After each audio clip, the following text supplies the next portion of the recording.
Assalamualaikum warahmatullahi wabarakatuh. Perkenalkan, nama aku Fitira Rahmadini Putri Pramono dari Prodi Teknologi Rekayasa Otomasi Angkatan 2025 dengan NIM 3 digit terakhir 046. Kali ini aku akan melanjutkan pembahasan di video sebelumnya mengenai variabel dalam pemrograman. Nah, setelah memahami apa itu variabel dalam pemrograman, kita akan melanjutkan ke kondisi dan logika if-else di pemrograman. Nah, langsung saja. Sebelum mengetahui lebih jauh, di sini aku mau menjelaskan apa sih itu boolean. Seperti yang udah aku jelasin di video sebelumnya, boolean itu adalah salah satu tipe data, dan boolean ini mempunyai dua nilai, yaitu true and false. Nah, analogi sederhananya tentang tipe data boolean ini adalah suatu saklar lampu. Jika true itu adalah lampu menyala atau on, jika false itu lampu mati atau off. Seperti itu saja logika sederhananya. Jadi tidak ada kayak keadaan seperti lampu redup atau lampu berkedip dan hanya punya dua nilai mutlak gitu saja lah. Terus fungsi dari tipe data boolean ini adalah yang pertama itu sebagai percabangan if else, yaitu boolean menentukan blok kode mana yang akan dijalankan. Terus yang kedua itu untuk perulangan atau while for, boolean menentukan apakah sebuah perulangan akan terus berjalan atau berhenti. Terus yang terakhir ada sebagai hasil dari operator perbandingan dan logika. Boolean ini adalah sumber nilai boolean yang paling umum. Setiap kali Anda membandingkan suatu, hasilnya adalah boolean, yaitu true or false. Nah, kesimpulan sederhana dari tentang tipe data boolean ini adalah boolean ini adalah sebagai inti dari logika pemrograman yang mengontrol alur pemrograman seperti percabangan dan perulangan.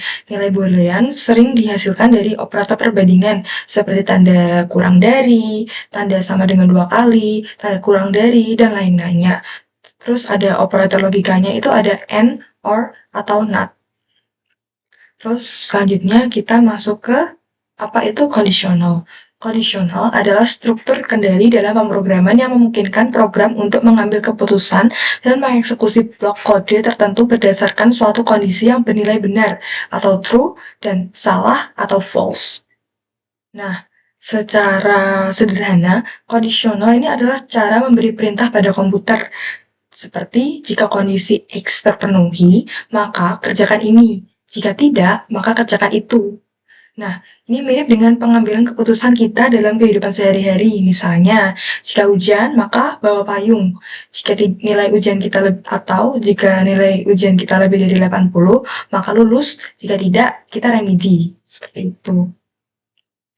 Terus ada beberapa percabangan dalam kondisional. Yang pertama itu ada percabangan if.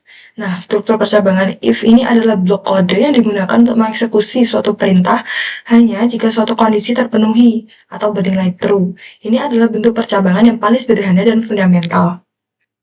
Nah, bagaimana sih cara kerja percabangan if ini sendiri?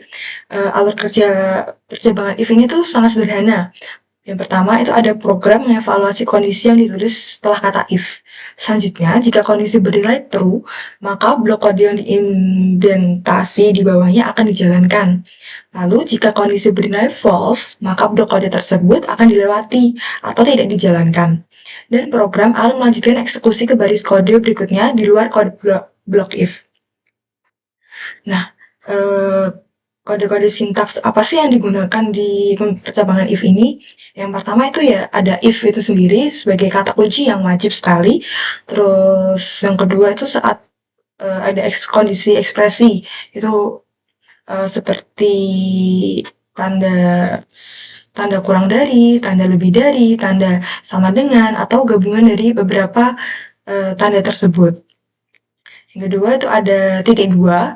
Ya, ini salah satu tanda wajib juga sih. Terus yang ketiga ada indentasi atau spasi atau tab. Seperti menjorok gitulah bahasanya. Terus selanjutnya ini ada contoh penerapan percabangan if pada kode Python. Nah, seperti saat kita memasukkan ini angka 10, jika if angka lebih dari 10, maka print angka tersebut lebih dari 5. Nah, jika tidak dari kurang dari 5, maka program itu akan selesai begitu saja. Terus yang kedua itu ada percabangan if atau else. Struktur percabangan if atau else ini adalah struktur kontrol yang digunakan untuk mengeksekusi satu blok kode jika suatu kondisi benar atau true dan blok kode lainnya jika kondisi tersebut adalah false atau salah. Seperti jika kondisi terpenuhi, kerjakan A, jika tidak, kerjakan B. Nah, bagaimana cara kerja percabangan if else ini? Yang pertama itu program akan mengevaluasi kondisi setelah kata if. Lalu yang kedua, jika kondisi bernilai true, maka yang pertama blok kode di dalam if akan dijalankan. Namun, blok kode di else akan dilewati. Nah, jika kondisinya bernilai false, maka blok kode tersebut di dalam if akan dilewati dan blok kode yang di dalam else akan dijalankan. Program kemudian melanjutkan ke perintah berikutnya setelah blok if atau else. Nah, selanjutnya ini adalah contoh program percabangan if else dari Python. Itu bisa dilihat ini adalah angka. In input masukkan sebuah bilangan. If angka itu habis dibagi 2 dan no printf angka adalah bilangan genap dan else print angka adalah bilangan ganjil jika bilangan tersebut tidak habis dibagi 2. Seperti itu. Terus masuk ke selanjutnya itu adalah percabangan if, elif, atau else. Nah, struktur percabangan if, elif, atau else ini adalah struktur kontrol yang digunakan ketika terdapat lebih dari 2 kemungkinan kondisi yang perlu diperiksa secara berurutan. Nah, seperti analoginya itu seperti jika kondisi A terpenuhi, kerjakan A. Jika tidak, jika kondisi B terpenuhi, kerjakan B. Atau jika tidak ada kondisi yang terpenuhi, kerjakan C.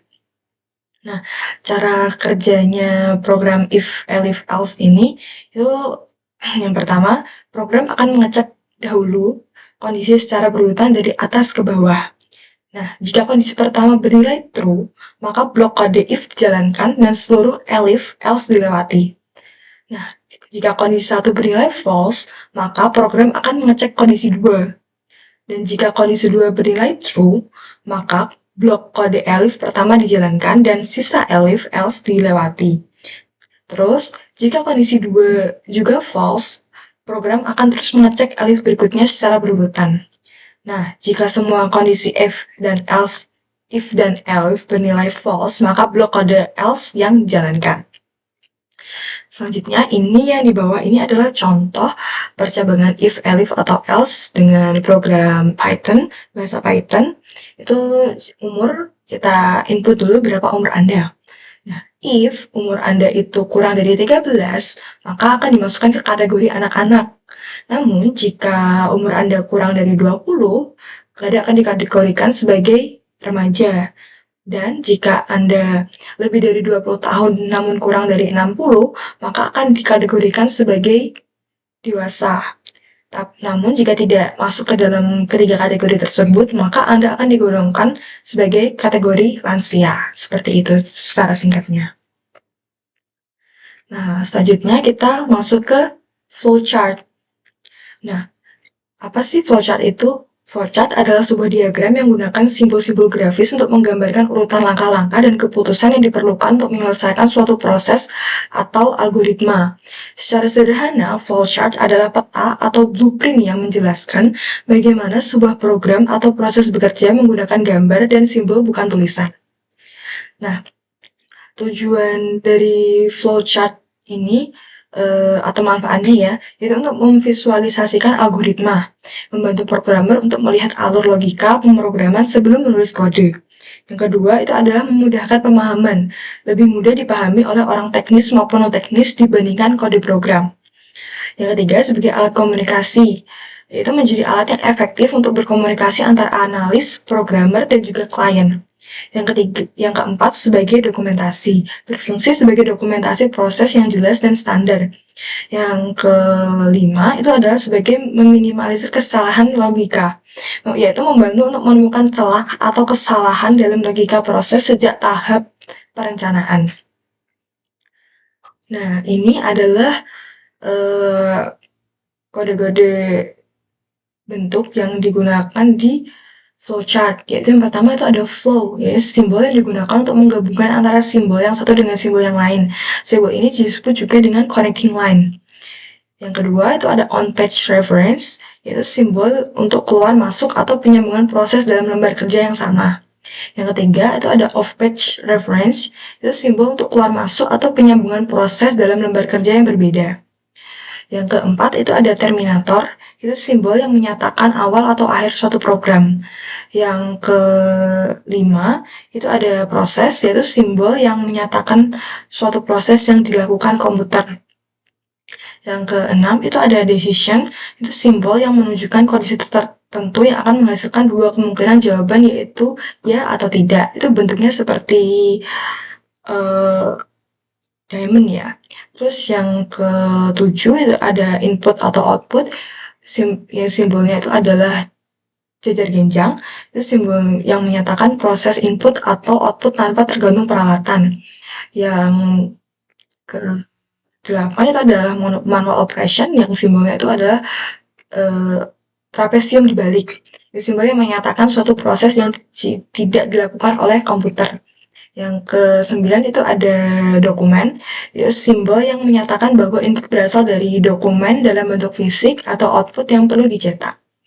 Yang ke-10 itu ada predefined proses, yaitu simbol untuk pelaksanaan suatu bagian atau subprogram atau prosedur. Yang ke-11 itu ada display, yaitu simbol yang menyatakan peralatan output yang digunakan. Yang ke-12 itu ada preparation atau simbol yang menyatakan penyediaan tempat penyimpanan suatu pengolahan untuk memberikan nilai awal. Nah, selanjutnya di sini aku akan menunjukkan demonstrasi program-program tersebut menggunakan Scratch dan juga menggunakan bahasa Python, programan bahasa Python.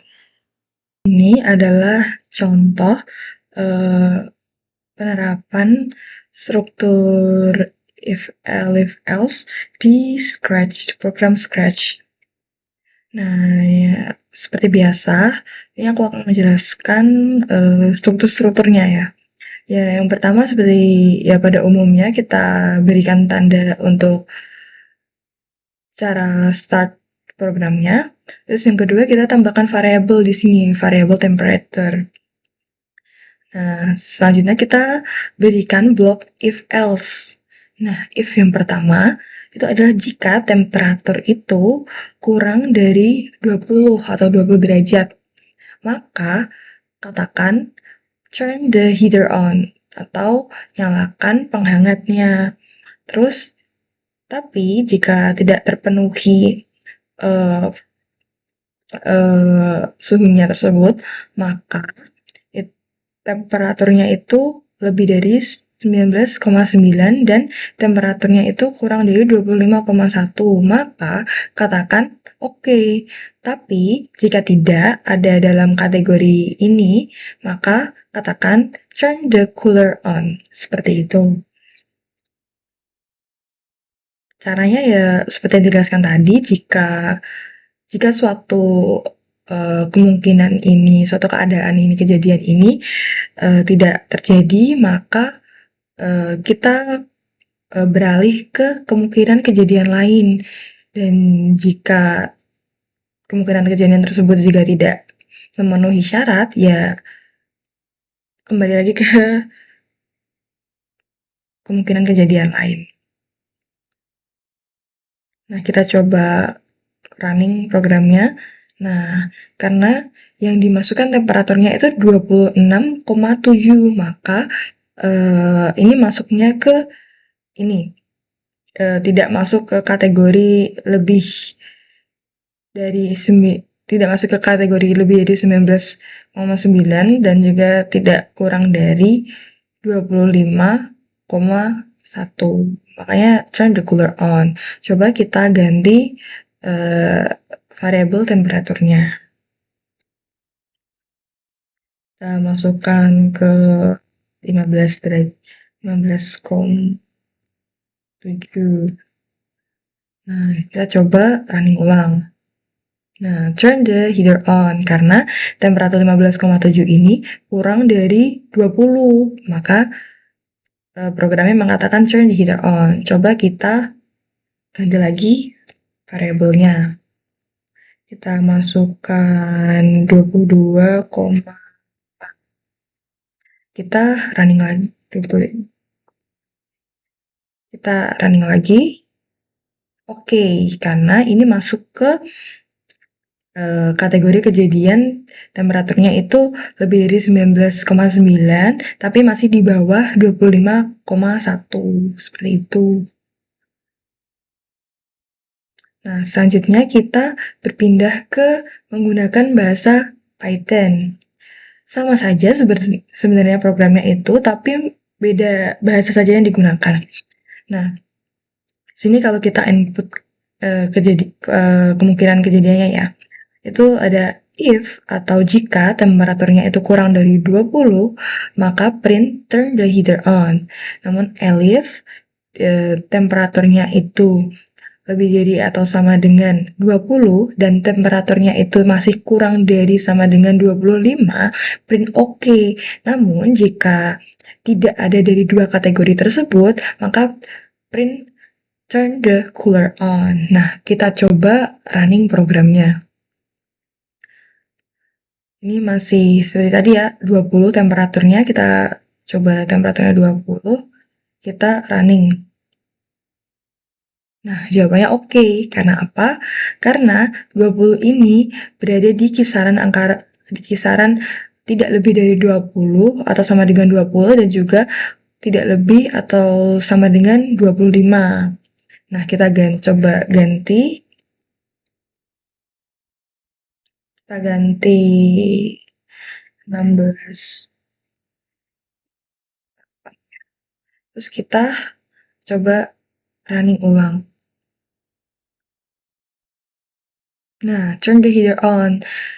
Karena 16,8 ini kurang dari 20, makanya program ini memberikan jawaban turn the heater on. Coba kita ganti variabelnya lagi. Kita ganti 28,6.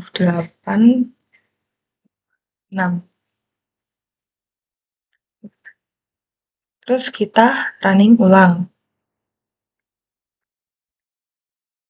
Nah, turn the cooler on. Karena ini temperatur 28,6 ini tidak masuk ke variabel 20,0 dan juga tidak lebih dari sama dengan 20 ataupun tidak lebih atau sama dengan 25. Makanya program memberikan jawaban yaitu turn the cooler on.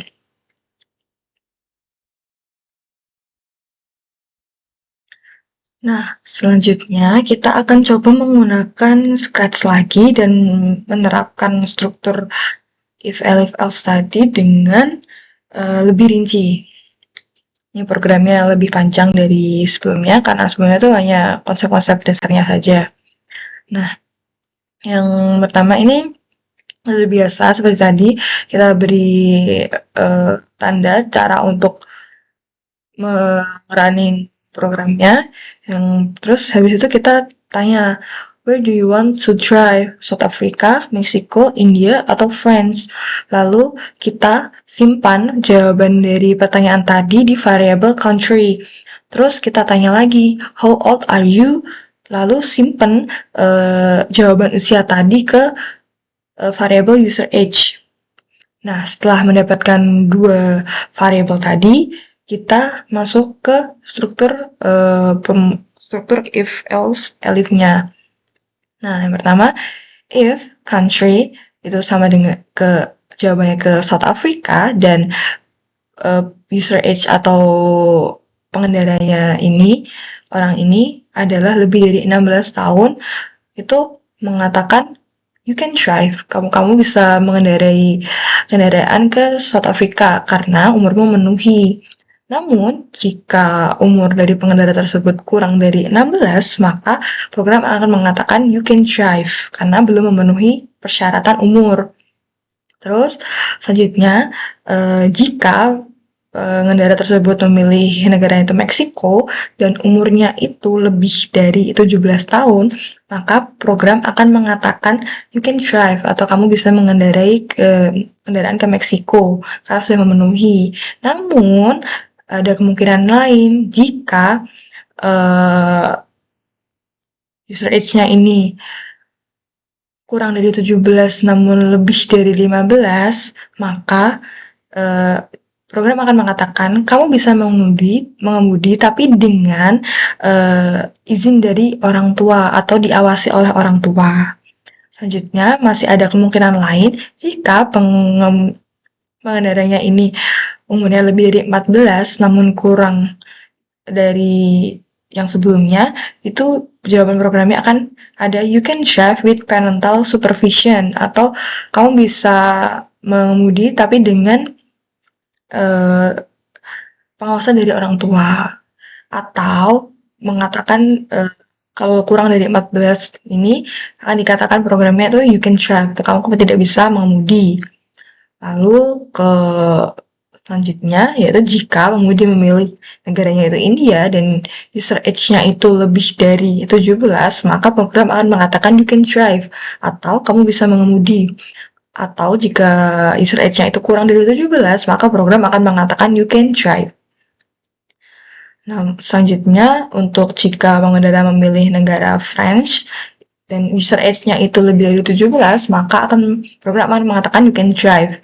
Namun, jika user age-nya itu kurang dari 17, namun sudah lebih dari 14, maka program akan mengatakan kamu bisa mengemudi atau you can drive with supervision atau dengan pengawasan, di bawah pengawasan.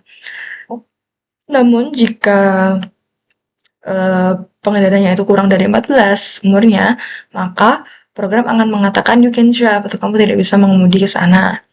Dan jika pengendara memasukkan negara lain yang di luar variabel tersebut, maka program akan mengatakan data is not available for this country. Gitu. Selanjutnya kita masuk saat kita menggunakan bahasa Python.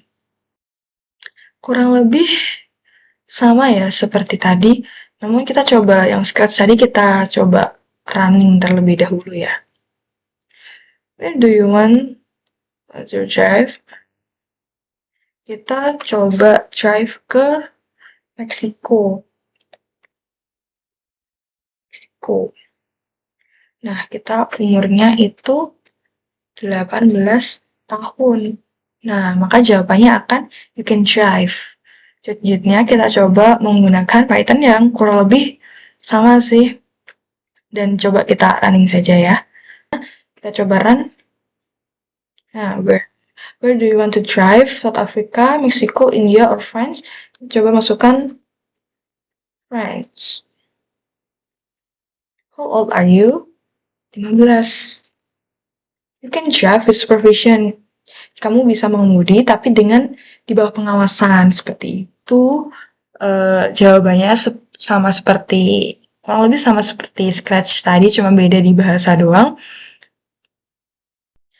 Nah, mungkin sekian yang bisa aku sampaikan untuk bab kali ini. Jika ada salah kata maupun salah perbuatan, mohon dimaafkan.